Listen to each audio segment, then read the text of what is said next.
Amados, saludo a todos los que nos ven, nos escuchan a través de Rema 104.9, nos ven a través del canal de YouTube y de las diferentes plataformas hasta donde Dios nos ha permitido acceder. Gracias a ustedes que están presentes aquí en esta mañana. Hoy tenemos nuestra escuela bíblica, que es el servicio más importante de la semana, más importante en el sentido de asistencia. Se le hace más fácil a todos ustedes estar presentes este día domingo.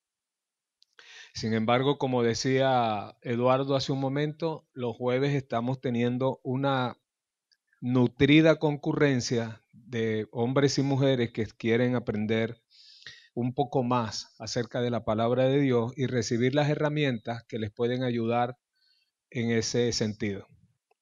Nosotros tenemos toda la disposición para compartir con ustedes las cosas que también hemos aprendido a lo largo de estos casi más de 40 años que tenemos sirviendo al Señor. Y todo lo que uno puede aprender es importante porque viene a ser luego parte de nuestro crecimiento. Cuando usted aprende, usted crece. Aunque aprendas con dolor, creces. Y si creces cuando aprendes, olvidas el dolor porque te das cuenta que a los que aman a Dios, todas las cosas, aun las cosas dolorosas, nos ayudan a bien. Entonces no queremos solamente tener un conocimiento teórico, un conocimiento mental, un conocimiento que nos ponga, que sea intelectual, meramente intelectual, sino que en las cosas de Dios tiene que, lo más importante son las cosas espirituales. Tiene que ver con el espíritu del hombre. Recuerda que el ser humano es un espíritu encapsulado dentro de un cuerpo. Todos los seres humanos, su esencia genuina y verdadera es espiritual. No importa hasta dónde ese ser humano se haya degradado en el pecado, en la maldad, en las cosas de este mundo, él sigue siendo un ser que tiene la imagen o que fue creado originalmente, quise decir, con la imagen de Dios. Esto es realidad en la vida del hombre pulcro, decente, honesto, intelectual, padre de familia, cariñoso, amoroso, pero es una realidad también en el asesino, el psicópata, el violador, la persona cruel y malvada que se encuentra en la mazmorra de una prisión. Esto es una realidad en la vida de todos nosotros. La Biblia dice que Dios creó al hombre a imagen y semejanza de él lo creó. Lo que pasa es que esa esencia, esa naturaleza, de alguna forma se deformó, se ensució, se torció. Y el Evangelio lo que busca es traer el hombre a ese estado original otra vez. El Evangelio lo que busca es que el hombre y la mujer vuelvan a casa. De hecho, el Evangelio lo encontramos con otras palabras en la Biblia. Por ejemplo, reconciliación. El Evangelio vino para reconciliar al hombre con Dios y la palabra reconciliar es una palabra compuesta. La palabra re, que quiere decir volver, y la palabra conciliar, que quiere decir amistad. Hay una amistad que se rompió, hay una relación que se separó y que ahora el Evangelio busca volver a su diseño original. Otra palabra que encontramos también para Evangelio es la palabra resurrección. Y resurrección tiene que ver con darle vida a aquello que antes estaba vivo, pero que de alguna forma murió. El Evangelio tiene que ver también con la palabra, todas bíblicas, todas las encontramos en este libro, con la palabra nuevo nacimiento. Como Jesús le dijo a un religioso en su tiempo, si tú no naces de nuevo, tú no puedes ver el reino de Dios. Y la palabra nuevo nacimiento tiene que ver con volver a nacer otra vez. ¿Qué otra palabra encontramos en la Biblia que encuentre su razón de ser en el Evangelio? La palabra regeneración que utiliza Pablo en sus cartas. La palabra regeneración, como la palabra reconciliar, es una palabra compuesta. La palabra volver, y la palabra generar. Algo que generaba y dejó de generar, se degeneró, vuelve a generar y se llama regeneración. Todo esto para decirles que el Evangelio básicamente es traer al ser humano a su estado original como Dios lo creó. Por eso cuando eso se lleva a cabo, entonces se realiza una transformación.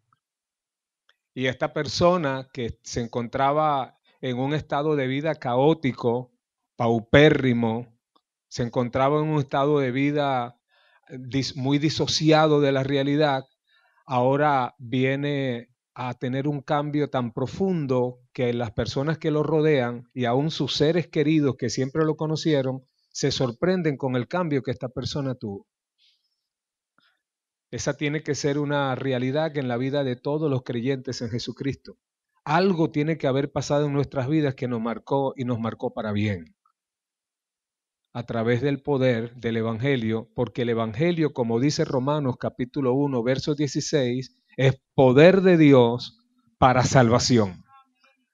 Hay gente que cree que el Evangelio es poder de Dios para echar fuera demonios, para sanar enfermos, para hacer milagros, y eso puede tener su parte en el Evangelio, pero en realidad ese no es el Evangelio. Esas son solamente señales que te indican hacia dónde vas. La Biblia dice, estas señales seguirán a los que creen. Dijo Jesús, en mi nombre echarán fuera demonios, hablarán nuevas lenguas, pondrán sus manos sobre los enfermos y los enfermos sanarán. Esas son, diga conmigo, señales. Pero una cosa es la señal y otra cosa es el hecho evidente en sí mismo.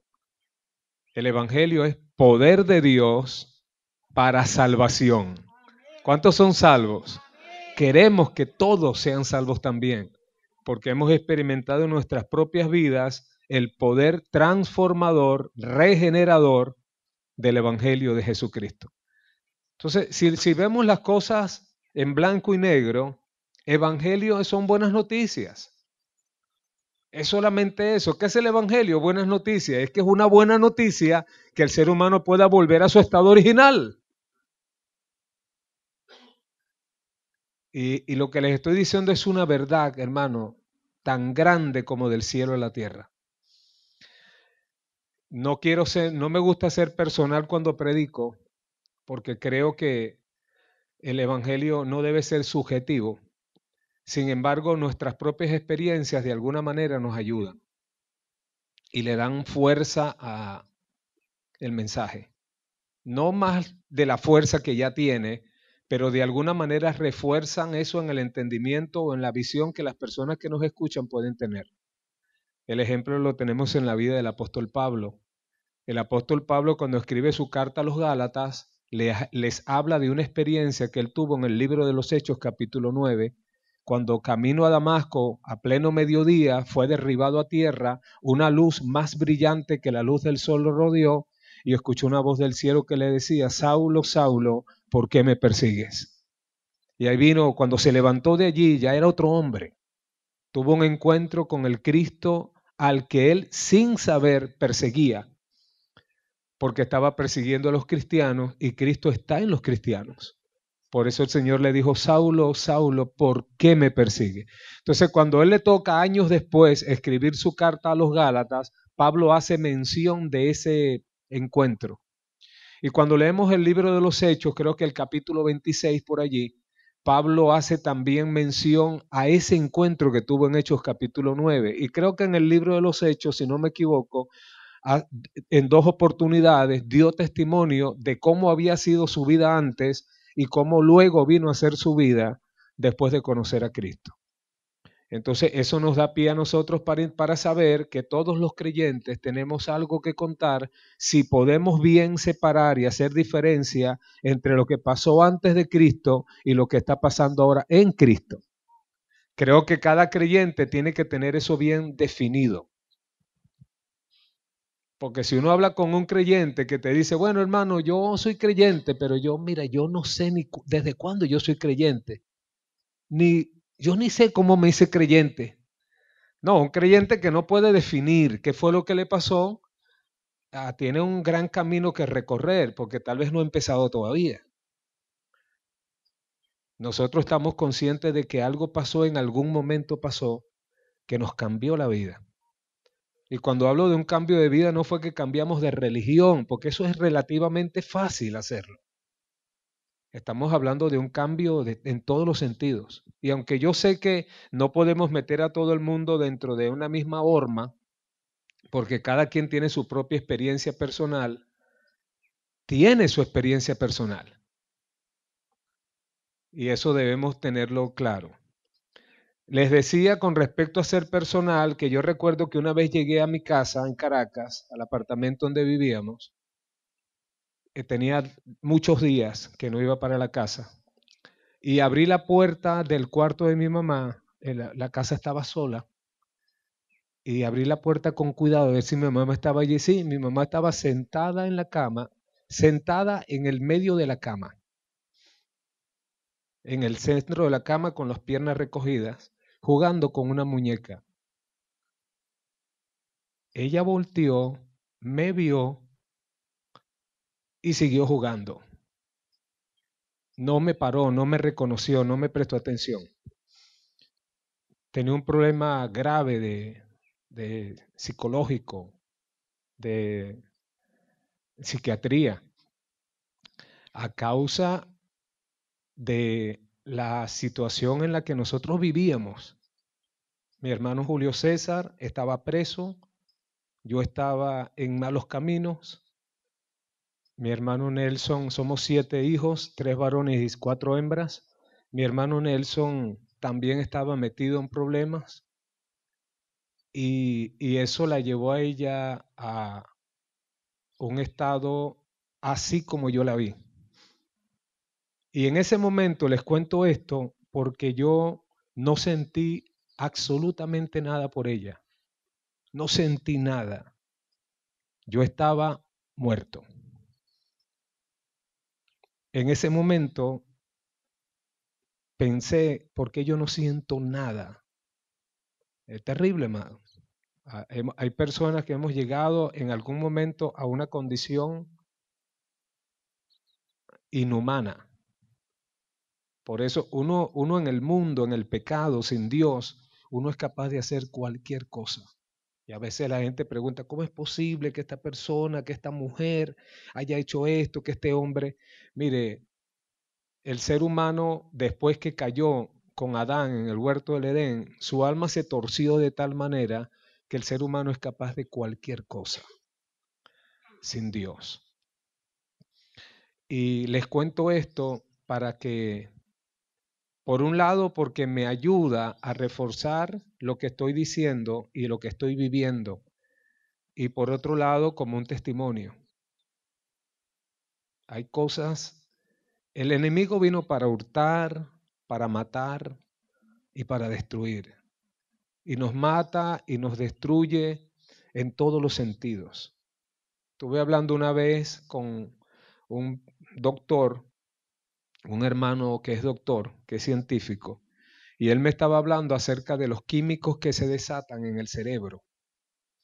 Hay una serie de químicos que el cerebro produce y les dan su nombre, melatonina y otros químicos más, que se encargan de diferentes aspectos del diario vivir de los seres humanos.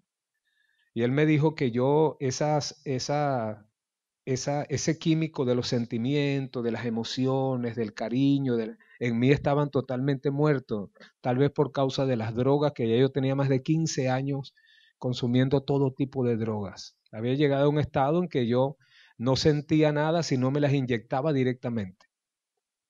Entonces me inyectaba las venas, sacaba sangre, bastante sangre en una jeringa, la mezclaba con la droga y luego me la volví a inyectar.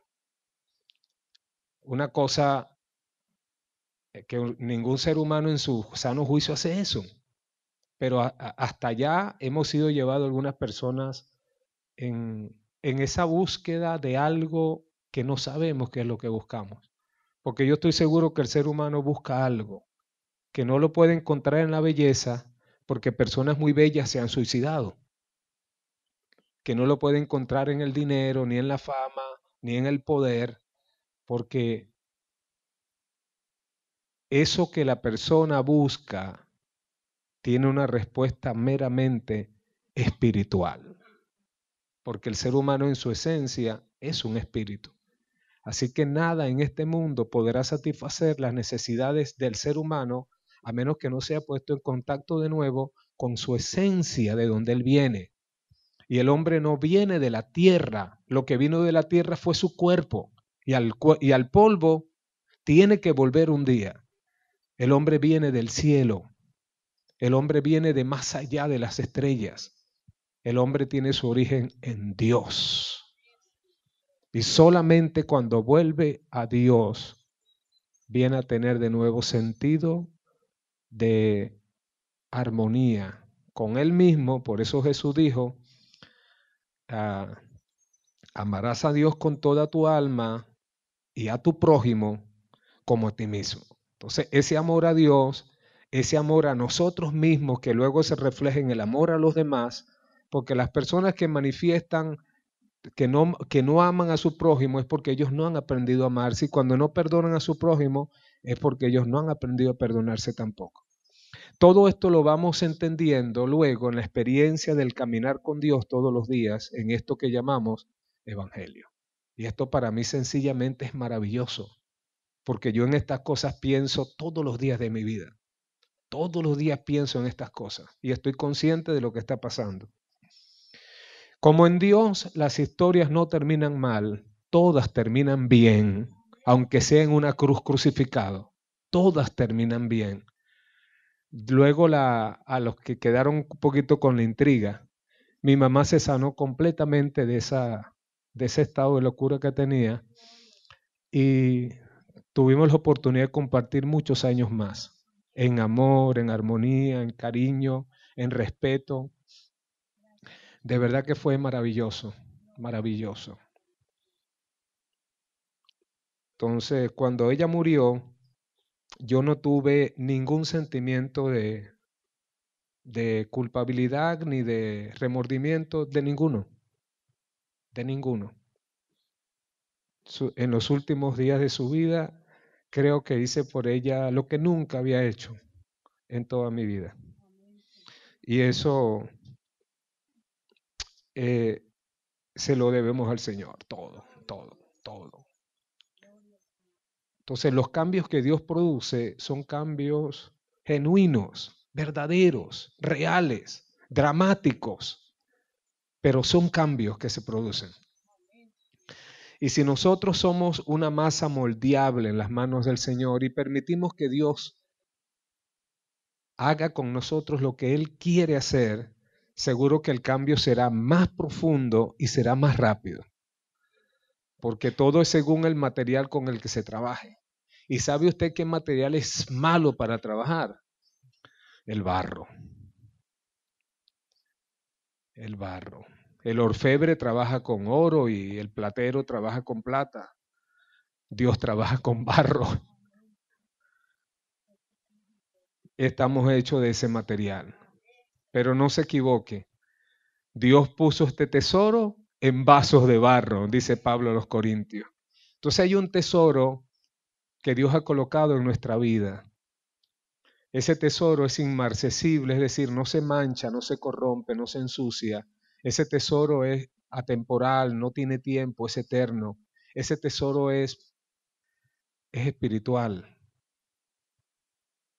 Y eso se encuentra en la vida de cada ser humano. Digo, muerto, dormido, torcido, sucio, como sea, pero está allí. Y el trabajo del Evangelio es volver al ser humano a su estado original. Eso lo diferencia de cualquier religión que podamos conocer. Porque para ser parte de una religión, no necesariamente tienes que ser transformado o cambiar mucho. Para pertenecer a una religión, muchas veces lo que hace falta es que practiques algún rito o guardes algún día de la semana. Eso basta. Pero para volver al estado en que Dios quiere que volvamos, tienes que nacer de nuevo. Y ese término nacer de nuevo lo encontramos en los propios labios del Señor Jesucristo.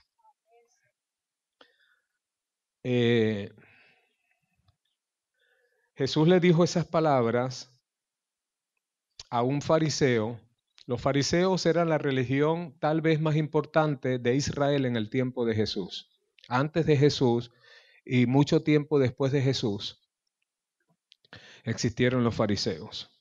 Eran los representantes del grueso del pueblo. La mayoría del pueblo de Israel en los tiempos de Cristo eran fariseos. Habían otras religiones más, pero no tenían tanta connotación, ni tanto arraigo, ni tanto arrastre como lo tenía el fariseísmo. Sin embargo, Jesús conversó con uno de los líderes principales de los fariseos, llamado Nicodemo, en el libro de Juan, en el capítulo 3. Y le dijo a este hombre: Nicodemo, si tú no naces de nuevo, tú no puedes ver ni entrar en el reino de Dios. En estos días estuve leyendo acerca de qué hace falta para pertenecer a la religión judía. ¿Cuáles son los requisitos en sí básicos, elementales, que se le exige a cualquier persona que quiera pertenecer al judaísmo? Estoy hablando de personas que no son judías de nacimiento, sino de cualquier otra nacionalidad, pero se interesan, son atraídos, les gusta la religión judía y quisieran ser parte de este grupo. Y según lo que estuve leyendo, para los judíos, para un gentil convertirse a judío, tiene que nacer de nuevo. Y esa palabra nacer de nuevo fue precisamente lo que Jesús le dijo a Nicodemo.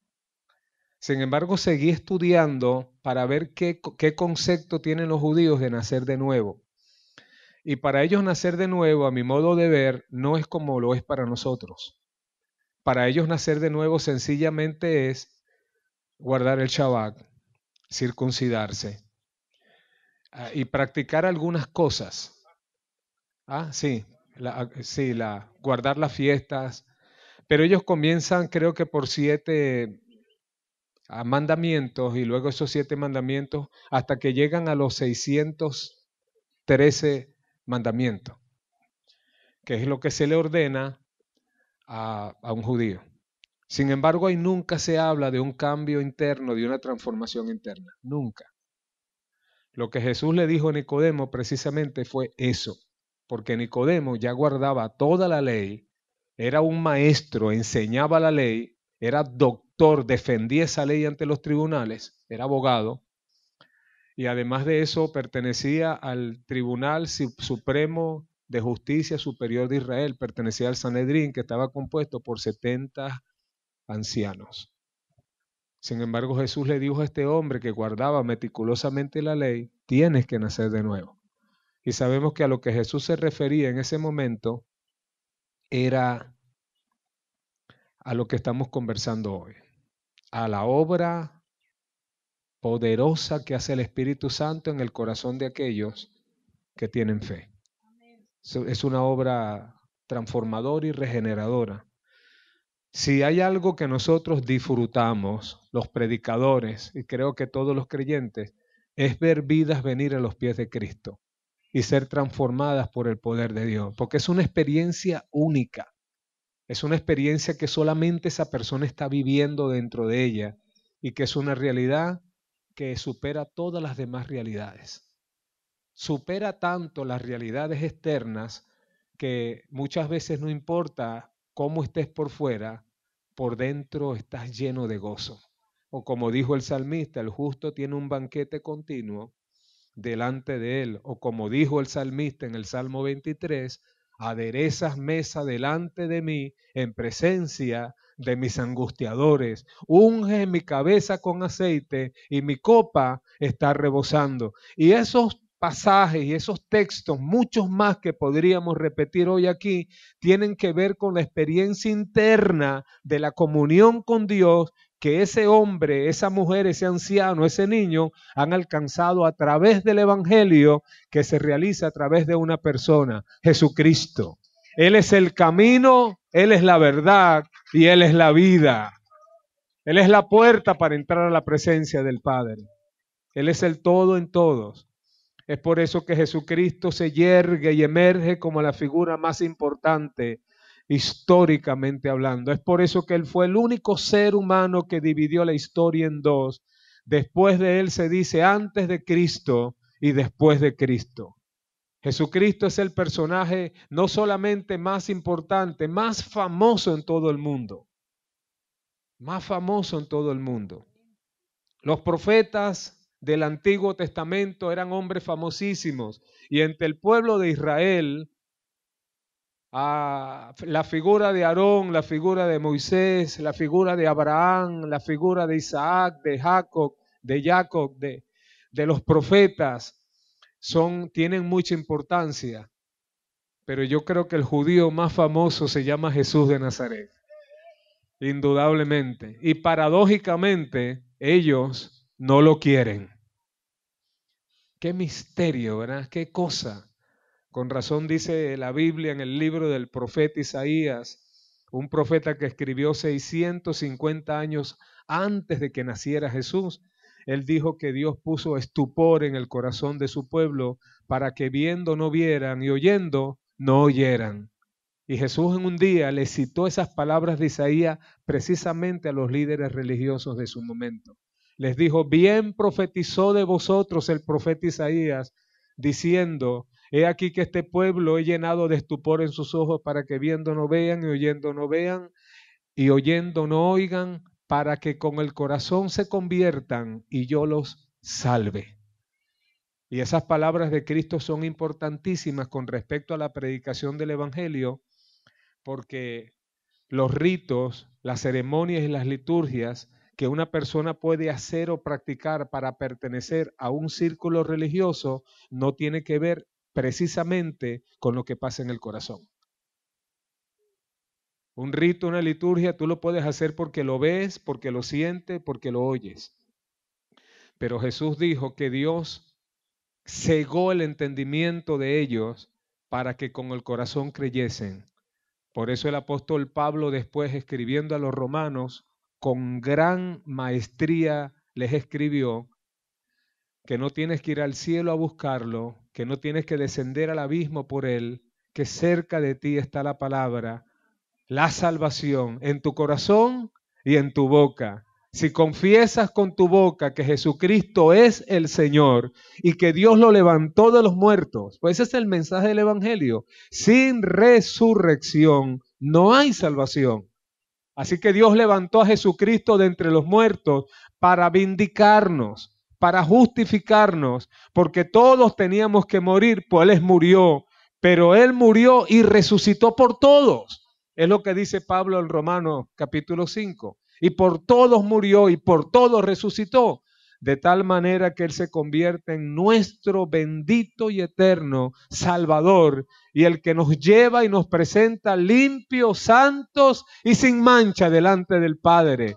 Él es nuestro Salvador, el Salvador de todos los hombres. Así que el entender el Evangelio de esta manera es muy liberador.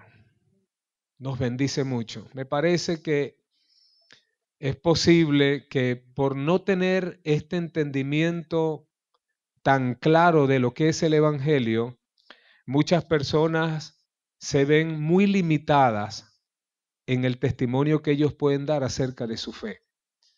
Porque si tú quieres llevar a una persona a un lugar, tú tienes que conocer ese lugar. O como alguien dijo por allí, cuando no sabemos a dónde vamos, cualquier autobús nos sirve.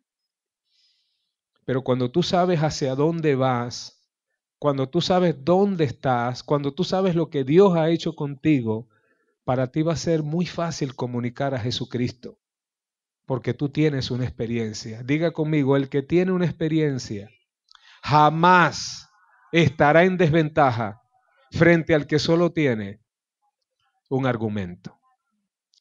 Argumentos, muchos. Experiencias, pocas. Porque muchos son llamados. Son pocos los escogidos. Entonces, cuando hay una experiencia de vida, hay más posibilidad de que otras personas sean afectadas por esa vida. Porque tu testimonio en las manos de Dios es una herramienta poderosísima. De allí también la necesidad de nosotros guardar nuestro testimonio. No porque queremos lanzar una fachada de lo que no somos, no porque queremos que la gente ve en nosotros algo que en realidad no somos, es porque necesitamos guardar el testimonio de Cristo en nosotros. Necesitamos vivir vidas ejemplares. ¿Para qué? Para no darle lugar de tropezar a los demás. Porque los demás pueden tropezar viendo también nuestras actitudes cuando éstas no son cónsonas con la fe que nosotros profesamos. Si entre sacares lo precioso de lo vil, dijo el profeta, serás como mi boca. Entonces, todos nosotros tenemos nuestras mezclas, porque no somos perfectos. Estamos en un cuerpo, tenemos un alma, o somos un alma, pero somos también un espíritu. Tenemos nuestra propia dinámica de vida, tenemos nuestro temperamento, tenemos nuestro carácter, cada uno de nosotros. Y si eso puede contribuir para que el nombre de Dios sea glorificado, magnífico. Aunque siempre habrá que ir quitando, eliminando o cambiando algunos rasgos en nosotros que no contribuyen. Usted es sabio, usted me entiende. Si entre sacares lo precioso de lo vil, serás como mi boca. Bien, este es solamente un saludo, una introducción. Quiero entrar ahora al tema que nos convocó el día de hoy y no lo voy a separar mucho de lo que hemos hablado hasta ahorita, hasta este momento. Antes de pasar, estaba Eduardo conversando con ustedes, Eduardo Alvarado, y lo escuché diciendo de la importancia de tener entendimiento acerca de lo que leemos y cómo lo leemos. Y precisamente quiero utilizar Lucas capítulo 10 y verso 26 para hacer una reflexión con todos ustedes, para que reflexionemos acerca de algunas cosas, para que cada uno de nosotros hoy, en la medida que vamos desarrollando la enseñanza, hagamos una conclusión interna y personal cada uno de nosotros. No estoy aquí para tratar de imponer un punto de vista y que usted tiene que creerlo porque lo está diciendo el pastor. No, quiero que hagamos una reflexión y que usted se puede ir de aquí convencido en que lo que usted ha visto, usted lo vio. No fue una idea que alguien te vendió, usted lo vio. Dice Lucas 10:26, él le dijo, este es Jesús, por supuesto. Entonces podríamos decir, Jesús le dijo, ¿qué está escrito en la ley? ¿Cómo lees? Aquí encontramos dos preguntas en una que Jesús le hizo a un maestro de la ley de Moisés. Le dejo el pasaje para que usted con calma en su casa lea todo el capítulo. Pero a mí me interesa por ahora solamente este versículo, porque son dos preguntas que encierran algo que nos va a llevar a una enseñanza bien clara y precisa acerca de cómo debemos leer. Jesús le dice, este hombre le hace una pregunta a Cristo, porque este hombre conoce la Biblia de memoria. Este hombre es un escriba, es un maestro de Israel. No es cualquier judío. Este hombre enseña la ley al pueblo y la interpreta. Una cosa es tú conocer la Biblia de memoria, pero otra cosa es tú interpretar lo que conoces de memoria. Y este hombre conocía de memoria e interpretaba. Así que conversando con Jesús de Nazaret, le hizo una pregunta, tal vez para pulsear con Cristo y para él darse cuenta hasta dónde Jesús conocía la ley de su propia religión judía. Y Jesús le contestó, como era muy habitual en él, con dos preguntas. Porque usted debe saber que responder con preguntas es una forma muy pedagógica de enseñar. Y Jesús tenía esa forma tan efectiva de enseñar. En una ocasión le preguntó a los fariseos, ¿de quién es esta imagen? Mostrándoles una moneda. Y ellos le dijeron del César. Y él les dijo, pues denle al César lo que es del César y a Dios. Entonces, con una pregunta les dio una gran enseñanza. Y si tú sigues a Jesús y su discurso, te vas a dar cuenta que él muchas veces le hacía pregunta a la gente para que en esa pregunta la gente se respondiera en ellos mismos. En una ocasión les dijo, ¿de quién es hijo el Cristo, según ustedes? Cuando el Cristo venga, porque ellos no creían que él era el Mesías, la palabra Cristo es Mesías, Cristo es en griego y Mesías es en hebreo. ¿De quién es hijo el Cristo? ¿Qué dicen las escrituras? Y ellos le dijeron, bueno, mira, la escritura dice que el Cristo es hijo de David. Y Jesús le dijo, muy bien, si es hijo de David, ¿por qué David le dice Señor?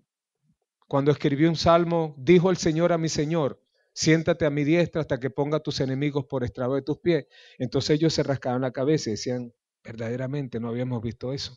Y esa forma de Jesús enseñar haciendo preguntas sigue siendo muy importante hasta el día de hoy. En la pedagogía moderna, en la docencia se utiliza. Y aquí encontramos que cuando este hombre le pregunta a Cristo acerca de la ley, Jesús le responde, ¿qué está escrito en la ley? Y cómo tú lees lo que está escrito. Porque una cosa es lo que está escrito y otra, a veces muy diferente, es lo que nosotros leemos acerca de lo que está escrito. Porque lo interpretamos mal. Ok, basados en este versículo, yo quiero hablar hoy, en este tiempo que me resta, de uno de los pasajes, a mi modo de ver, más mal interpretados de toda la Biblia y de todos los tiempos. Y no exagero, ¿sabe? Se trata de Juan capítulo 14. Y de ahora en adelante, después que usted escuche esta charla, esta conferencia, esta reflexión, usted me va a dar la razón, sí o no, en algún momento. Entonces ubíquese conmigo allí en Juan capítulo 14. Los que tenemos algunos días ya en el Señor y conocemos de el evangelismo. El evangelismo es la acción de predicar el evangelio a las personas que no conocen el evangelio y que necesitan la salvación. Para eso el ministerio evangelístico es el que se encarga de anunciarlo. Y los que conocemos un poco de evangelismo, evangelismo, quise decir, yo ejercí el evangelismo antes de ser pastor. Y uno de los pasajes más importantes para predicar el evangelio en el mundo evangélico, en la iglesia evangélica, es Juan capítulo 14. Este capítulo comienza diciendo, no se turbe vuestro corazón, no tengan miedo, crean en Dios, crean también en mí. En la casa de mi Padre muchas moradas hay, si así no fuera, yo os lo hubiera dicho. Voy pues a preparar lugar para vosotros, y si me fuere y os preparare lugar, vendré otra vez y os tomaré a mí mismo, para que donde yo estoy, vosotros también estéis. Luego dice el verso 4, y sabéis a dónde voy, y sabéis el camino. Uno de sus discípulos llamado Tomás, que se encuentra escuchando las palabras de Jesús, le respondió y le dijo, Señor, primero, no sabemos a dónde vas. Segundo, como no sabemos a dónde vas, no sabemos el camino. Y escuchen la palabra de Cristo, su respuesta. Esta respuesta de Jesús es uno de los versículos más conocidos entre los evangélicos en todo el mundo.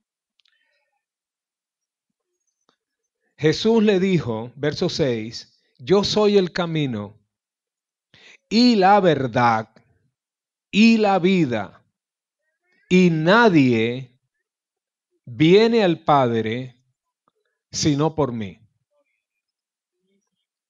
Ok.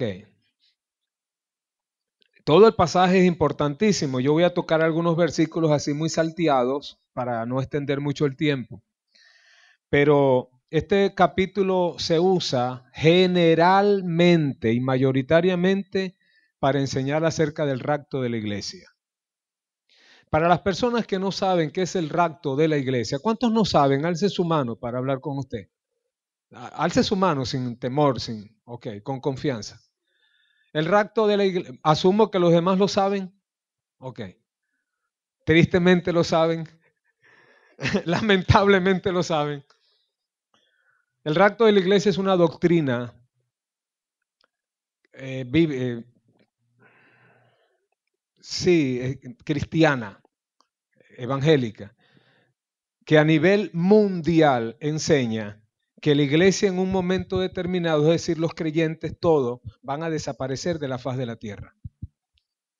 ¿Cómo? De una forma mágica, milagrosa, sobrenatural.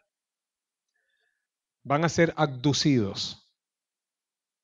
La palabra abducción se utiliza cuando personas aseguran que ellos fueron llevados a naves extraterrestres. ¿Sí? Hay testimonio de personas que ellos dicen que vieron una nave y de repente ellos, cuando se dieron cuenta, estaban dentro de la nave. Fueron abducidos. Aunque esa palabra abducción no se habla en el Evangelio, sí se habla de la palabra rapto. Una palabra que no está en la Biblia, pero que alguien la acuñó, la multiplicó y hoy en día en todo el planeta Tierra, la mayoría de los creyentes evangélicos creen en el rapto de la iglesia. Este rapto va a ser, rapto quiere decir llevarse algo sorpresivamente y violentamente. Si tú buscas en el diccionario, rapto quiere decir arrebatar algo, llevarse algo con violencia, rápidamente. La doctrina del rapto enseña que la iglesia va a ser llevada al cielo antes de que comience aquí abajo la gran tribulación. Esta gran tribulación es considerada como una guerra mundial que va a poner fin a la vida como se conoce aquí abajo. Es decir, que mientras aquí abajo todo va a ser absoluta y totalmente destruido, este grupo de personas que se deben contar por millones, considerando que va a ser un hecho mundial, van a ser guardados en el cielo para no pasar por esta tribulación y esta angustia que viene sobre el planeta Tierra. Esto es algo que se predica hace cientos de años y en lo que mucha gente cree. Y el capítulo más usado para enseñar esa doctrina es Juan capítulo 14. Entonces yo voy a hacer una reflexión con ustedes de algunos versículos aquí para demostrar que Juan capítulo 14 no habla del rapto de la iglesia, ni habla tampoco del cielo. Lo que pasa es que cuando leemos los primeros versículos, en el versículo 2 Jesús dijo, en la casa de mi Padre muchas moradas hay. Entonces la gente asume que las moradas son casas y que en el cielo hay muchas casas. ¿Para quién? Para todos. Y eso, por supuesto, si usted no tiene una casita aquí abajo, no se preocupe. Esa fue la mentalidad de mucha gente durante mucho tiempo. Decían, bueno, aunque aquí no tenga ni un rancho, no importa, hermano. En el cielo tengo una mansión y ni siquiera una casa. Una mansión porque hay un himno cristiano que dice, más allá del sol, tengo una mansión. Hogar, dulce hogar. Bueno, usted sabe el himno antiguo que dice eso. Lo cierto es que, ¿por qué interpretamos Juan 14 de esa manera?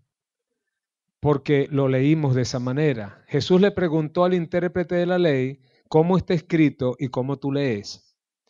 Entonces, una cosa es lo que está escrito y otra cosa es lo que yo leo. Yo voy a leer hoy de una manera que no es como la gente generalmente lee. Voy a tratar de leer en su contexto. Número 1, verso 3. Y si me fuere y os preparare lugar, vendré otra vez. Es por eso que la gente dice que Cristo viene para llevarse a la iglesia. En eso consiste el rapto. Vendré otra vez y os tomaré a mí mismo, para que donde yo estoy, vosotros también. Note que la palabra estoy se encuentra en tiempo presente. Y la palabra estéis con respecto a ellos, los que lo escuchan, está en tiempo futuro. Mantenga eso en su mente, por favor, porque vamos a ver cómo leemos. Porque si yo leo correctamente, correctamente interpreto. Ok, note eso porque eso lo vamos a encontrar a lo largo de todo el capítulo. Jesús habla del tiempo presente y enseguida habla del tiempo futuro. Cuando él habla del tiempo presente, él está hablando de un lugar donde él está. Él le dijo, y si yo me fuere, pero claro, la gente dice, ¿se va para dónde? Para las casas del Padre. ¿Dónde están las casas del Padre? El cielo. Miren cómo vamos interpretando en nuestra mente. Cuando yo dije que las moradas del Padre son casas, ya yo formulé una doctrina. Jesús no está hablando del cielo, ni está diciendo que en el cielo hay casas. Tú necesitas casas aquí, porque vives en un plano terrenal y físico. Entonces ya mezclamos lo espiritual con lo físico. Y una vez escuché una señora en una congregación dando testimonio diciendo que ella en un sueño vio su casa y lo comparó con el Country Club de Caracas.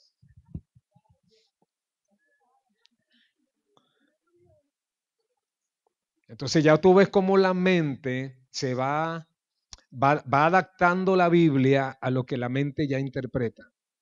Les voy a demostrar que las moradas no son casas. Vamos a hacerlo ya de una vez. En el versículo 2, en la casa de mi padre muchas moradas hay. Si así no fuera, yo os lo hubiera dicho. Verso 23. Respondió Jesús y le dijo, el que me ama mi palabra guardará, y mi Padre le amará, y vendremos y haremos morada. La misma palabra morada del versículo 23 es la misma palabra morada del versículo 2. Y como estamos en el mismo capítulo, no está hablando de algo distinto. Versículo 17. El Espíritu de verdad, al cual el mundo no puede recibir porque no le ve ni le conoce, pero vosotros le conocéis porque mora. Ahí encontramos de nuevo la palabra morada. Porque la palabra morar tiene que ver con vivir, con habitar. La palabra morada no tiene que ver con estructura física. En Lucas capítulo 8 hay la historia de un hombre llamado el endemoniado Gadareno, que no moraba en casa, sino en los sepulcros. Entonces, morar tiene que ver con hacer morada. Morar, morar. Una persona llega una noche a una ciudad y duerme en un hotel. Eso no es una morada, es un lugar por circunstancias que llegó esa noche y pernoctó allí. Entonces, la palabra morada no podemos cambiarla por casas. Cuando Jesús dijo en la casa de mi Padre, la gente dice, bueno, pero Dios vive en el cielo. No, Dios no vive en el cielo. Porque para Dios vivir en el cielo tiene que ser más grande que Él. Y más grande que Dios, nada. ¿Usted se imagina a Dios metido en una casita o en un palacio? ¿Saben qué dice la Biblia? El cielo es el trono y la tierra es el estrado de mis pies. Dando a entender al hombre, si el hombre puede entender, su magnificencia y grandeza. ¿Qué silla le construyes para que él se siente? No, pero la Biblia dice que él está en su trono. Bueno, eso tienes que interpretarlo. ¿Cómo lees? El problema es que ya nosotros tenemos en la mente, tenemos toda una estructura pensante. Y cuando yo escucho cielo, pienso en azul. Y cuando pienso en trono, silla con 4 patas. Y así somos. Entonces vamos interpretando la Biblia, no interpretándola como ella fue escrita, sino como yo la leo. Eso fue lo que Jesús le dijo. ¿Qué está escrito? ¿Y cómo lees tú lo que está escrito? En la casa de mi Padre muchas moradas hay. Si así no fuera, yo os lo hubiera dicho. Voy pues. Ahora cuando Jesús dice voy pues, yo interpreto, bueno, él va para la casa del Padre. ¿Y la casa del Padre cuál es? El cielo. Voy pues a preparar lugar. Ah, ya me cambió la frase. Ahora Jesús no usa otra palabra, lo que usa es lugar. ¿Y qué es un lugar? Es un espacio. Jesús lo que está diciendo es que en Dios cabemos todos. que en Dios todos tenemos lugar, porque hay lugar para todos en Él. El salmista, el sabio Salomón escribió que de Dios salimos y a Dios volvemos. ¿O tú crees que ese lugar que quedó ahí vacío cuando tú saliste de Dios, alguien lo llenó? No, ese lugar es tuyo. Ok. Voy pues a preparar lugar para vosotros, y si me fuere y os preparare lugar, vendré otra vez y os tomaré a mí mismo. Es importante que usted subraye esa palabra a mí mismo. Primero, Él no está hablando de llevarlos a un lugar. Él está hablando de traerlos a Él. Yo pregunto, ¿cuántos están en Cristo? Ya te tomó. Te tomó a Él mismo. Os tomaré a mí mismo. Oye, hay que leer. Eso no necesita mucha interpretación. Si conoces el castellano, no necesita, y si lo ves en el original griego, dice lo mismo. Yo pensé un día que tal vez el escritor de La Reina Valera se equivocó cuando escribió para que donde yo estoy. Y cuando lo busqué en el original griego, dice para que donde yo estoy. Y dice tiempo presente. Ahora, para que donde yo estoy, tiempo presente, vosotros también estéis, tiempo futuro. Quiere decir que donde Jesús estaba, ellos iban a estar, pero en ese momento no estaban. Yo pregunto, la pregunta del millón, ¿dónde estaba Jesús que ellos no estaban? ¿En diferentes lugares? No, en diferentes posiciones. Y no me voy a salir de aquí hasta no asegurarme de que usted lo entienda. Ellos están en el mismo lugar de Israel, reunidos en un mismo sitio. Pero Jesús no está en la misma posición que ellos, o ellos no están en la misma posición que Jesús.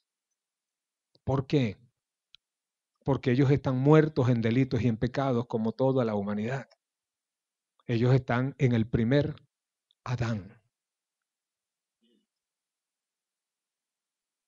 Por eso Pablo dice que si estás en Adán, estás muerto. Porque Adán murió. ¿Quién murió con Adán? Todos murieron. Es lo que Pablo dice en Romanos 5:12, que por el pecado, que por un hombre entró el pecado al mundo, por el pecado entró la muerte pasó a todos los hombres, por cuanto todos pecaron, todos quedaron destituidos. Esa es la condición de la humanidad. Y humanidad que incluye a los discípulos de Jesús. Porque hasta que Jesús no muere y resucita, ninguno de ellos puede nacer de nuevo. Y al nacer de nuevo, nacen con la vida de Cristo y la muerte espiritual ya no tiene parte en ellos. Igual que en nosotros. Por eso Juan 10:10 Jesús dijo, yo he venido para que tengan vida. Y para que la tengan, ellos tenían vida biológica, pero no tenían vida zoe. La vida de Dios, la vida eterna. Entonces Jesús es especial, ¿sabe? Él es único. Él está en una posición única. Él dijo, Padre, yo sé que siempre me oyes. El Padre que me envió siempre está conmigo. Esa comunión que Jesús tenía con Cristo, ningún ser humano hasta ese momento, después de Adán, la había tenido. Porque esa comunión con el Padre se rompió en el libro de Génesis, en el capítulo 3, cuando la mujer oyó la voz de la serpiente y comió del fruto que Dios le prohibió que comieran. De allí para acá reinó la muerte espiritual en todos los seres humanos, incluyendo los discípulos.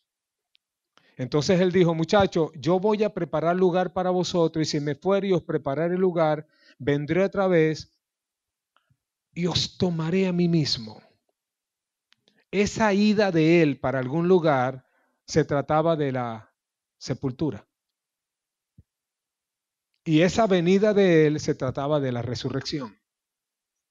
Resurrección que se hizo efectiva el día de Pentecostés cuando descendió el Espíritu Santo. que vino el Espíritu Santo a morar con los hombres. Es por eso que la iglesia y el creyente en particular es templo y morada del Espíritu de Dios. Pero vamos a meternos en los zapatos de ellos en ese momento, en Juan capítulo 14, en el versículo 3, donde Jesús le dice, para que donde yo estoy ya allí, ustedes no están allí, pero yo los voy a traer a ese lugar y ustedes saben cuál es el camino. Me parece que cuando Jesús le dijo, ustedes saben cuál es el camino, lo que estaba era provocando una pregunta y lo consiguió. Porque Tomás se rasca la cabeza y le dice, ya va, no sabemos dónde vas. Y como no sabemos dónde vas, no sabemos el camino. Y Jesús le dijo, bingo, estaba esperando esa respuesta o esa pregunta. Yo soy el camino, yo soy la verdad y yo soy la vida. Y nadie viene. Ahí está otra palabra. Jesús no le dijo nadie va. No. Nadie viene a quién. ¿Dónde estaba el Padre? ¿Y cuántos están en el Padre? ¿Y cuántos están en el Hijo? ¿Cuál es la casa del Padre? Cristo. Es por eso que en Cristo Dios y el hombre tienen comunión. Nunca jamás el ser humano puede tener comunión si no es en Cristo. Ninguno viene a mí, dijo Cristo. Entonces, verdaderamente no hemos leído bien. Eso es lo que nos ha pasado. Y hemos inventado nuestras propias doctrinas, una doctrina que tiene tanto arraigo a nivel mundial. Es difícil sacarla de la mente de los hombres, porque ya estamos seguros que entendemos lo que dice Juan 14. Yo soy el camino, yo soy la verdad, yo soy la vida, y nadie viene al Padre. Generalmente cuando los creyentes leen este versículo o no lo leen, lo citan de memoria, dicen nadie va al Padre, porque en nuestro lenguaje castellano es más correcto decir así. Nadie va al Padre. ¿Por qué? Porque ya asumimos que el Padre está en el cielo y vive en una casa en el cielo y tiene muchas casas para sus hijos. O parece que en esa casa grande que tiene en el cielo hay muchas habitaciones, también se entiende así. Pero Jesús lo que quiso decir es que el Padre estaba en él y él estaba en el Padre. Y a esa posición de estar en el Padre, donde solamente él estaba, se le llama vida. Lee el versículo 19, por favor.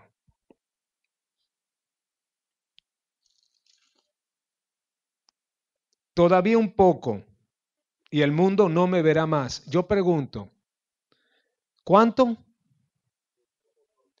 ¿Cuánto? ¿2000 años? Muerte, sepultura y resurrección. Entonces ya estoy entendiendo que para donde él iba no iba a demorar mucho tiempo. No iba a demorar mucho tiempo. Cuando él resucita y se le aparece a las mujeres en el sepulcro, una de ellas trata de abrazarlo y él le dice, no me toques, María, porque aún no he subido a mi Padre. Entonces él tenía que presentarse ante el Padre como sumo sacerdote con su propia sangre. El trabajo del sumo sacerdote de Israel, que era un tipo de Cristo, una sombra o figura de Cristo, era llevar la sangre de la víctima inocente sacrificada fuera del tabernáculo hasta dentro del lugar santísimo. Para que Dios aceptara esa sangre que el sumo sacerdote ofrecía por él y por el pueblo que lo está esperando allá afuera. Y a través de la sangre de un animal inocente, una víctima inocente, ese pueblo que esperaba allá afuera y que había puesto su fe en la sangre de ese animalito, pudiera ser justificado por Dios en el lugar santísimo. Y cuando Dios aceptaba la sangre, había una chequinag, una nube de fuego arriba que se desprendía y consumía totalmente la sangre. Ese fuego representaba la ira de Dios sobre el pecado, porque en la vida está en la sangre, dice la Biblia. Así que cuando Dios consumía esa sangre, ahora el pueblo allá afuera podía estar perdonado 1 año, porque el día de la expiación se celebraba una vez cada año. Ahora Cristo, como el sumo sacerdote de nuestra fe, tiene que presentarse no ante el santuario terrenal hecho de manos, sino ante Dios mismo, con su propia sangre. Él es la víctima, Él es la ofrenda, Él es el ofrendador, Él es el sacerdote. No tiene que ofrecer sangre por sí mismo como hacía el sumo sacerdote, porque Él no tiene pecado. Él está vivo con todo el sentido de la palabra.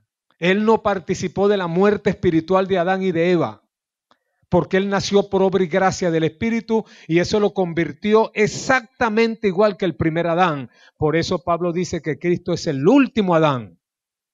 Si estás en el primero muere, pero si estás en el segundo, tienes vida eterna. Y Él presenta esa sangre ante el Padre y el Padre la acepta. Por eso la ira de Dios tuvo que caer sobre Cristo en la cruz del Calvario. Porque Él pagó la pena, el delito que habían cometido toda la humanidad. Es por eso que Él se convierte en el genuino, auténtico, original y verdadero Salvador de todos los hombres, para honrar su nombre, Jesús.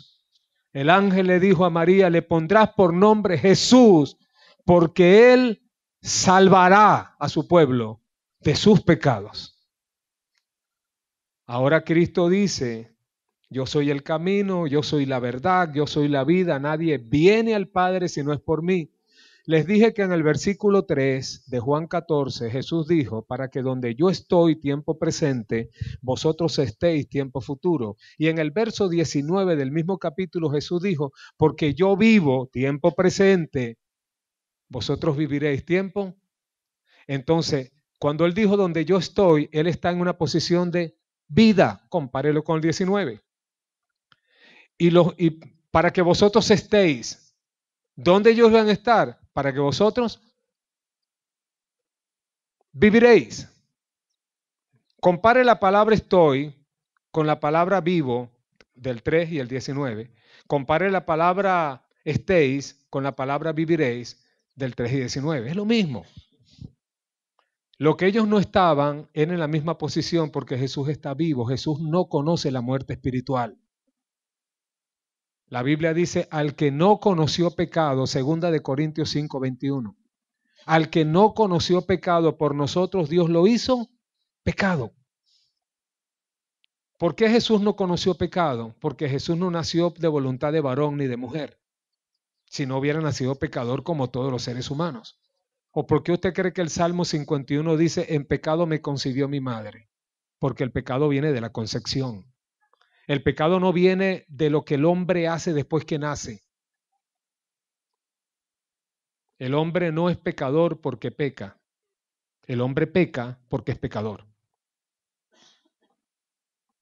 ¿Por qué usted cree que el salmista escribió, ellos se descarriaron desde el vientre de su madre?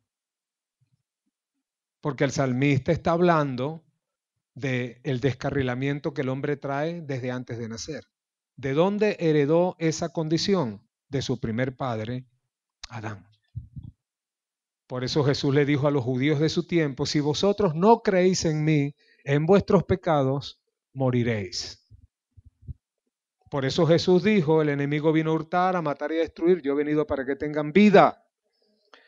Vida biológica tenían, nacen, crecen, se reproducen y mueren. Lo que no tenían era vida espiritual. Así que cuando les dice, para que donde yo estoy, que ustedes todavía no están, muchachos, van a estar, pero no están, para que vosotros también estéis. Y luego les dice, porque yo vivo, vosotros viviréis. ¿Qué vida tenía Jesús? La vida del Padre. ¿Qué es la vida del Padre? La comunión perfecta con Dios. A eso se le llama vida eterna. Esa vida eterna no puede ser quitada ni con la muerte. El cuerpo del creyente muere, pero él sigue con vida eterna. Esa vida no la tenían ellos, por eso es que ellos estaban, diga conmigo, en el mismo lugar, pero en diferente posición. Ok, ¿cuándo iba a suceder eso? De que ellos iban a estar donde Él está. Cuando ellos iban a vivir con la vida que Él vive. El mismo pasaje lo dice. verso 20.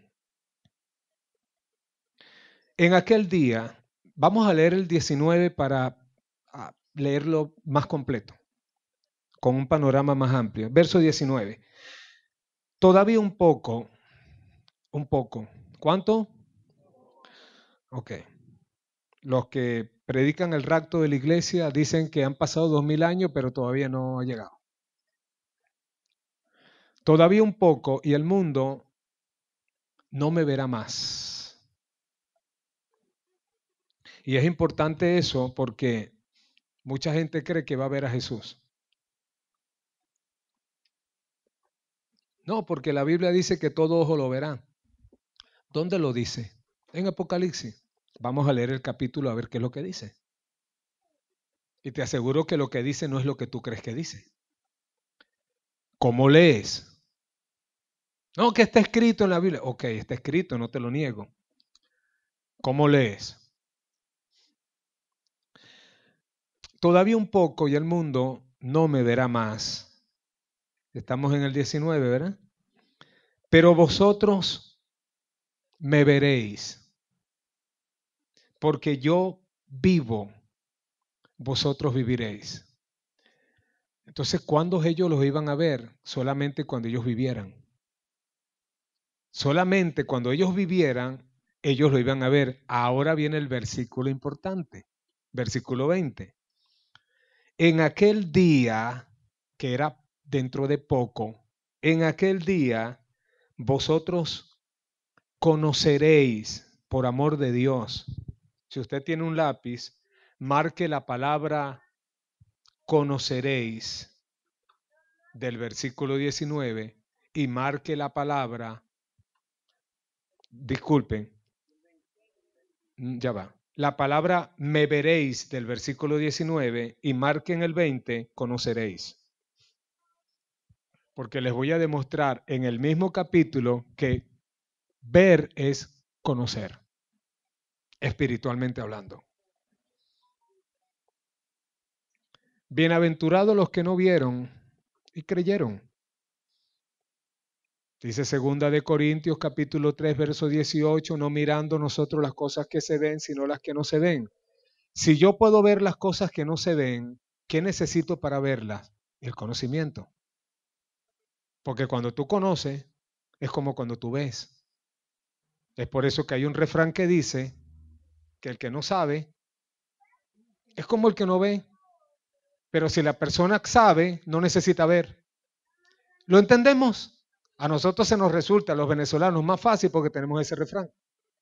Jesús dijo, ver y conocer, verso 19 y verso 20. Sigue conmigo. En aquel día conoceréis que yo estoy en el Padre y que ustedes están en mí y que yo estoy en ustedes. Esto parece un trabaleguas, pero no lo es. En aquel día ustedes van a estar conscientes de que yo estoy en el Padre. Por eso yo soy la casa del Padre y el Padre es la casa mía. Y si ustedes quieren ir al Padre, tienen que venir a mí porque el Padre está en mí. ¿No te he dicho que el Padre y yo somos uno? ¿Usted se acuerda? Jesús dijo una serie de cosas que dejaba a la gente sorprendida y que no lograban entender qué era lo que quería decir. Lo cierto es que el Padre siempre estuvo en Cristo. Es por eso que su nombre en el Antiguo Testamento es Emmanuel. Dios en Cristo.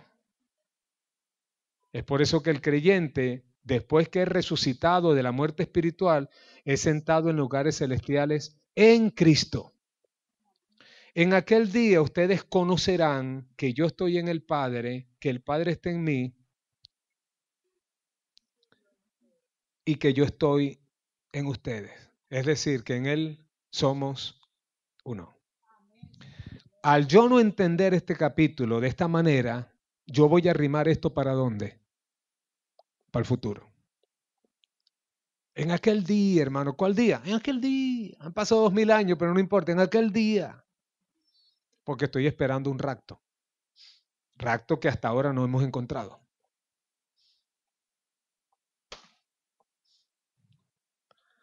En aquel día conoceréis que yo estoy en el Padre, que ustedes están en mí. ¿Cuándo iba a ser aquel día? Recuerden lo que dijo el 19, porque yo vivo, vosotros, ¿cuántos tienen vida? Cuando tú recibes la salvación, el perdón de tus pecados en Cristo y naces de nuevo, tú empiezas a experimentar y a tener conciencia de la relación ahora que tienes con Dios, porque el que se une al Señor es un espíritu con Él. Ahora esa relación que tú tienes espiritual con Dios, que te hace consciente de que tú estás en el Padre y el Padre está en ti, no tienes que ir a ningún lugar a llamarlo. No necesitas ni siquiera arrodillarte ni cerrar tus ojos. En Él vivimos, nos movemos y somos. Esa es una realidad que no solamente ven los creyentes, o que solamente los creyentes ven, quise decir. Porque el mundo necesita, qué bueno, qué bueno. Vamos a complementar esto.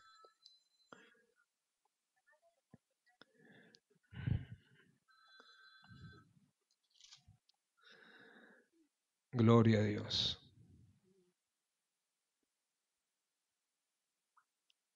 Ok.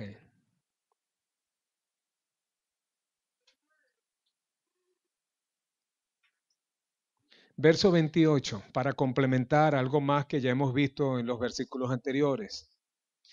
Habéis oído que yo les he dicho, voy y vengo. ¿A dónde vengo? ¿Qué dice su Biblia? Ah, recuerden que él dijo al principio, era un poquito, voy y vendré a vosotros. Y aquí se lo vuelvo a repetir. Ustedes oyeron que yo les dije que yo voy y vengo ¿a quién? A vosotros. ¿Por qué ahora Cristo puede ver? Cristo, no Jesús. Cristo. Porque recuérdense que Él se fue en forma física y regresó en forma espiritual. Por eso les dijo a sus discípulos, no se vayan de Jerusalén hasta que no reciban al Espíritu Santo. Es por eso que Él les dijo a ellos, déjenme dárselo de aquí mismo. Versículo 17. El Espíritu no los voy a dejar huérfanos, voy a enviar al Espíritu Santo, el Espíritu de verdad, al cual el mundo no puede recibir, porque no lo ve. Ok. Aquí Jesús, o el escritor de esta carta, de este libro, Juan, puso las dos palabras juntas y en contexto. Porque no lo ve ni lo conoce. Porque el mundo, la gente de afuera que no conoce a Cristo ni las cosas espirituales y no ha nacido de nuevo, ¿por qué el mundo no puede recibir al Espíritu Santo? Número uno, porque no lo ve. El mundo nunca te va a recibir algo que sus 5 sentidos no lo certifiquen. Para que una persona en su estado natural pueda creer en algo, se le dieron 5 sentidos. Para que ese algo sea real. El gusto, el olfato, la vista, el tacto y el oído. Pero Jesús dijo, el Espíritu de verdad que yo voy a mandar, el mundo no lo puede recibir porque no lo ve y al no verlo no lo conoce. Entonces quiere decir que ver es conocer. Por eso Jesús le dijo a Nicodemo, Nicodemo, si tú no naces de nuevo del Espíritu, no puedes ver el reino. Y no puedes entrar en el reino. Entrar en el reino no es entrar en el cielo. Entrar en el reino es tener acceso a las cosas espirituales. Es por eso que ahora el creyente puede administrar las cosas espirituales. ¿Por qué usted cree que Jesús le dijo a Pedro, a ti te doy las llaves del reino? Al que le abras, le abro y al que le cierra, se queda fuera. Esa autoridad la tiene el creyente, porque el creyente sabe, si entiende estas cosas, cómo funciona el mundo espiritual. Ok.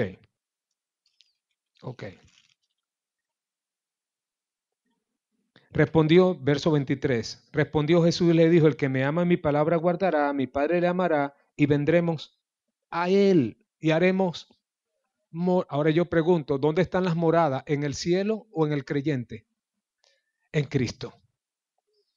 Es por eso que el ser humano puede morar en Dios en Cristo. Se lo voy a decir como lo he dicho en otras ocasiones. El único lugar donde Dios y el hombre pueden tener comunión es Cristo. Es el único lugar. Así que las personas que esperan llegar al cielo para tener comunión con Dios no saben lo que se están perdiendo. Porque la salvación es aquí y ahora. Tiene luego sus consecuencias eternas, pero no te equivoques, comienza aquí, pero mientras las personas estén esperando que suceda un rapto, no disfrutan de esto que estamos hablando. Y esa es la gran tragedia. O como dijo el malandro, es triste, chamo. Es triste, porque se supone que tú disfrutes, participes y administres lo que tienes aquí y ahora. Entonces, ¿qué puede impedir que eso sea realidad? ¿Cómo leo?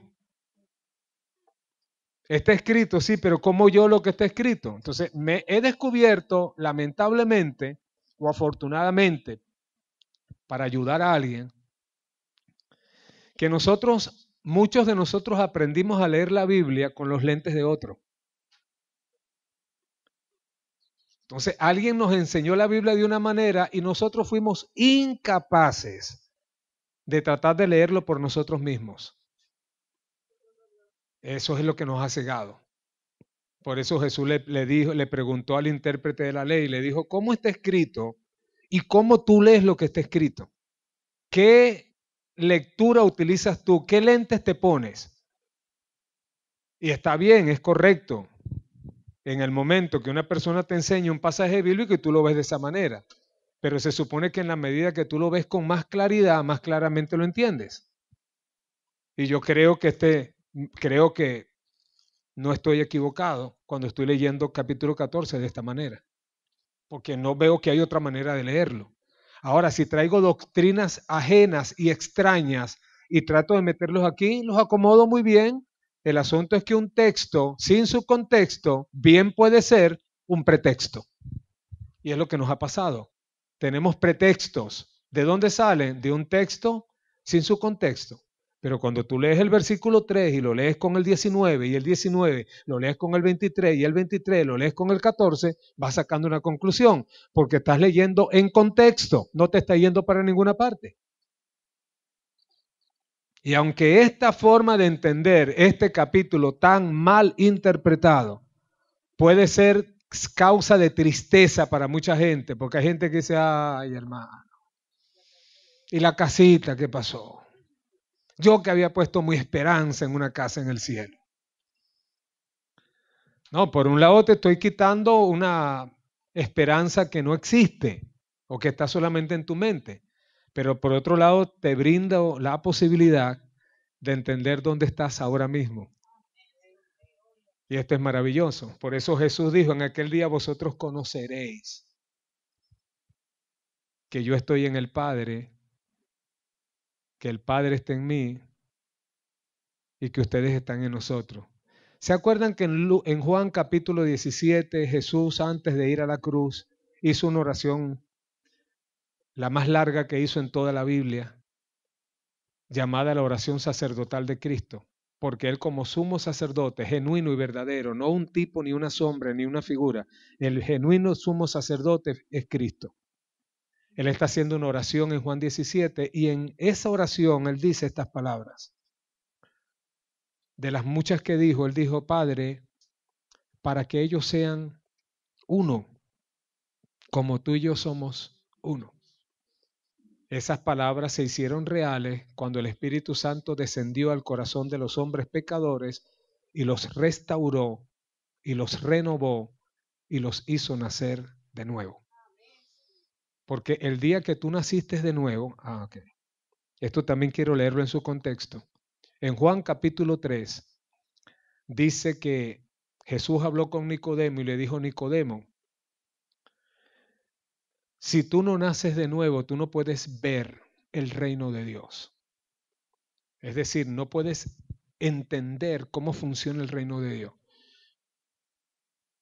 ¿Por qué yo sé que Jesús le quiso decir eso? Porque Nicodemo, ¿cuál fue su respuesta? ¿Quieres decir tú que me tengo que meter en el vientre de mi mamá otra vez y volver a nacer? Eso fue lo que él interpretó porque lo vio de una manera natural, porque no tenía el nuevo nacimiento. Pero espérate, los judíos dicen que para nacer de nuevo hay que guardar el sábado y la fiesta y circuncidarse y usar kipá y las 3 oraciones diarias y los ayunos y los días de reposo. Pero este hombre no había nacido de nuevo y por eso entendía todo de una manera tan material y tan física. ok, si no naces de nuevo no puedes entender cómo funciona el reino de Dios.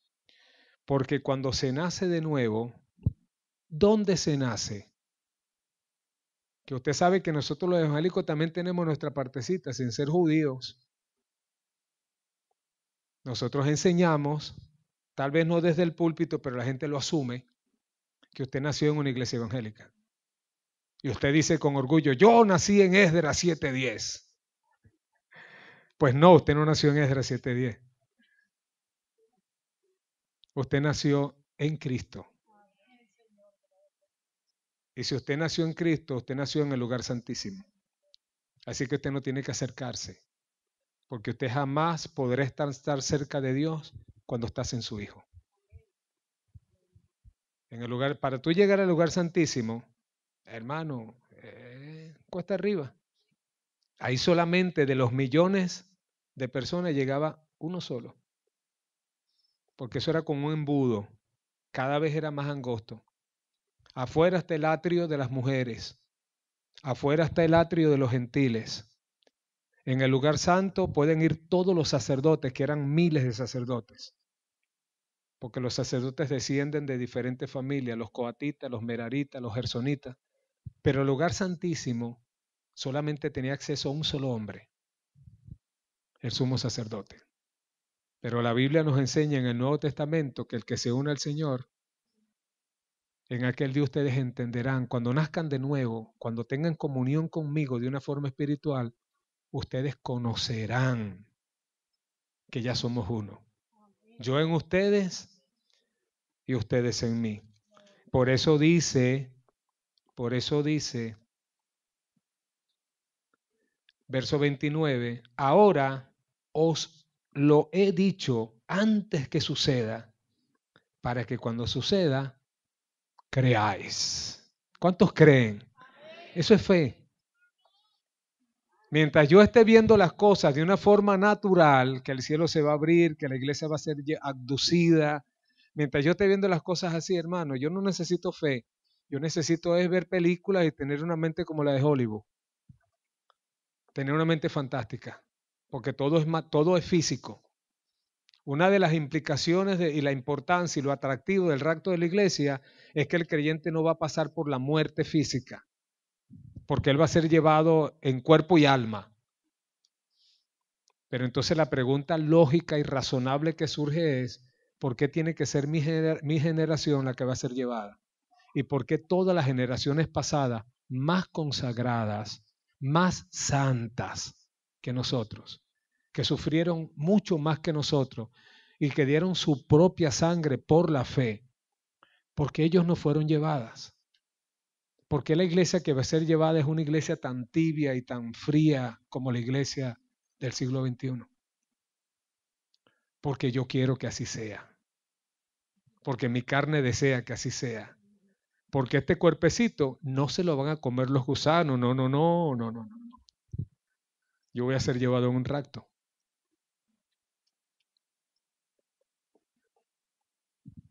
¿Y por qué no ha sucedido? Bueno, porque las condiciones no estaban dadas, pero ahora sí. ¿Usted se imagina qué pensó la gente durante la Primera Guerra Mundial? Ellos estaban seguros que ellos eran esa generación. ¿Y qué pensó la gente de la Segunda Guerra Mundial? Que ellos sí eran esa generación.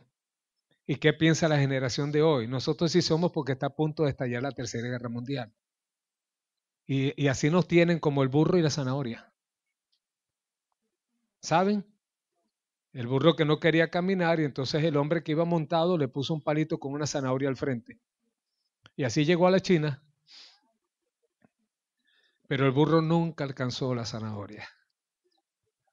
Que el Señor nos ayude. De verdad, que el Señor nos dé cordura. Que el Señor nos dé sobriedad. Que seamos sobrios. Dice el apóstol Pablo a los Efesios, no os embriaguéis con vino, en lo cual hay disolución. Antes bien, sed llenos del Espíritu Santo. Entonces, no solamente el vino embriaga, las doctrinas embriagan, Y si vamos a ver un símbolo, nos vamos a Apocalipsis y vemos que la mujer llamada Babilonia, la gran ramera, está sentada en su trono. ¿Y qué tiene en su mano? Tiene una copa de oro llena de vino y con ese vino embriaga a los reyes y los aturde. Entonces hay personas que se embriagan con vino, hay gente que se embriaga. Las doctrinas los tienen borrachos. Disculpe el término. Pero cuando no hay claridad para ver las cosas en su contexto y usar la razón y la inteligencia que el Espíritu nos da, creo que algo extraño está pasando. Y creo también que poner nuestra esperanza en algo que no está, por lo menos en este capítulo, es extraño. Porque la esperanza que se demora, dijo Salomón, es tormento del corazón. Por eso será que hay tanto evangélico atormentado, porque está esperando algo que no llega, en vez de disfrutar lo que sí llegó y está con nosotros todos los días hasta el fin del mundo. Lo que pasa es que el Espíritu Santo que Él envió y es el que produce el nuevo nacimiento en el hombre y la mujer, el mundo no lo puede ver, porque el mundo no ve lo que no toca, huele, saborea, escucha, palpa, pero vosotros lo veréis. Y ellos se rascan la cabeza otra vez y dicen, Señor, ya va. ¿Cómo es posible que el mundo no lo va a ver? ¿Y cómo es que nosotros sí lo vamos a ver? ¿Y cuál es la respuesta sencilla de Cristo? Claro, sencilla para nosotros hoy, pero ellos tenían la cabeza grandísima, porque Jesús les está diciendo cosas que Jesús sabe que ellos no están entendiendo, pero era su deber decírsela, porque al final del capítulo, como dice, se los he dicho ahorita para que cuando suceda, crean. ¿Pero usted cree que ellos estaban contentos escuchando esa enseñanza? No, amados. El mundo no lo puede recibir porque no lo ve. Pero ustedes, y con esto sí quiero finalizar, ustedes sí lo ven. Y ustedes sí lo conocen. ¿Por qué? Porque yo vivo. Vosotros, esto solamente lo ven las personas que están vivas. Y si quiere que le dé otro de esos datos interesantísimos para estudiar la Biblia, se encuentra en el versículo 17 del mismo capítulo. El Espíritu de verdad al cual el mundo no puede recibir, porque no le ve ni le conoce, pero vosotros le conocéis, porque Él mora con. Y ahí está la palabra morar, que no es casa ni estructura física, es una habitación. Porque Él mora con ustedes. ¿Por qué dijo que mora, tiempo presente? ¿Quién moraba con ellos en ese momento? Cristo, Jesús de Nazaret. Pero luego les dice, y morará marque esas dos palabritas, por favor, esos dos artículos, con y en, del final del capítulo 17. Con y en. Como empezamos, terminamos. Tiempo presente, tiempo futuro. Ahora, Jesús moraba con ellos en ese momento, pero el Espíritu Santo, que iba a ser una obra más completa, iba a morar en ellos. No es lo mismo estar con que estar en. Cuando Jesús de Nazaret pisaba este planeta y andaba con sus discípulos, estaba con ellos, pero no en ellos, porque los separaba un abismo, la muerte espiritual de la que ellos habían participado. Ahora que Jesús presenta su sangre ante el santuario celestial, delante del Padre, y el Padre la acepta y lo resucita de entre los muertos, ahora Dios, por el poder de esa sangre que tiene una vida indestructible, puede venir a morar en el corazón de todos los que invoquen su nombre. Es por eso que Él va, presenta su sangre y ahora Dios puede venir a morar en, no con, en. No hay nada más íntimo que eso, hermano. El que se une al Señor es un espíritu con Él. Ahora, ¿cómo el mundo puede tener la posibilidad de ese milagro si alguien les habla? Ahora fíjense, todo se ha resumido a algo tan sencillo como que el hombre comunique un mensaje. Un mensaje que, por cierto, para el mundo es locura, pero para los que creen es poder de Dios. Así que es poder de Dios para nosotros que creemos y para las personas que van a creer cuando nosotros les hablemos. Se desata, se detona el poder de Dios. Padre, en el nombre de Jesucristo, tu Hijo, Señor, te damos gracias. Tu palabra es viva, es eficaz, es más cortante que toda espada de dos filos, que penetra hasta partir el alma y el espíritu, discierne los pensamientos y las intenciones del corazón, y no hay cosa creada que se pueda esconder delante de su presencia. Gracias te damos. Lleva tu palabra perfecta, Señor, a cada vida. Tú sabes bien cómo estamos configurados y cuál es nuestra real y verdadera necesidad. Gracias por tu palabra. Te pido por aquel hombre, por aquella mujer, por todas esas personas que en algún lugar están oyendo la voz de tu Espíritu que los está llamando a reconciliarse contigo y aceptar el don de la vida eterna que solamente se encuentra en el Señor Jesucristo. Gracias te damos por tu palabra, bendito Dios. En tu nombre lo pedimos, lo recibimos y la gloria siempre será tuya. Amén.